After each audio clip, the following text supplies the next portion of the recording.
আমার নবীজির একটা সুন্নত ধরে রাখেন, কবরে গিয়ে যেন বলতে পারেন রাব্বাইক ইয়া রাসূলুল্লাহ।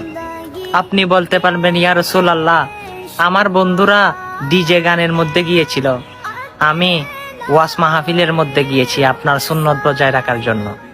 আপনি বলতে পারবেন আমার বন্ধুরা রাস্তা দিয়ে হাঁটার সময় মুখ বন্ধ করেছিল, আর আমি তোমার সুন্নত ধরে রাখার জন্য মানুষকে সালাম দিয়েছি। সুবহানাল্লাহ। আমার বন্ধুরা ঘুম থেকে উঠে দাঁত ব্রাশ করে, আর আমি আপনার সুন্নত বজায় রাখার জন্য মেসওয়াক করে থাকি। আমার বন্ধুরা নানান বাজারে সাজারে গিয়ে নানান রকম কুমন্ত্রণা করে, কিন্তু আমি আপনার সুন্নত বজায় রাখার জন্য মসজিদে গিয়ে নামাজ পড়ি ইয়া রাসূলুল্লাহ। আমার বন্ধুরা অনেক খারাপ কাজ করে, আর আমি তাদেরকে আপনার সুন্নত অনুযায়ী খারাপ কাজ থেকে বিরত রাখার উপদেশ দিই।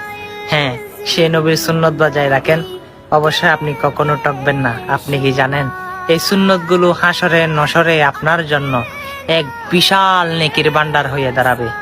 এটাই আপনাকে শেষ গন্তব্য জান্নাতুল ফেরদৌস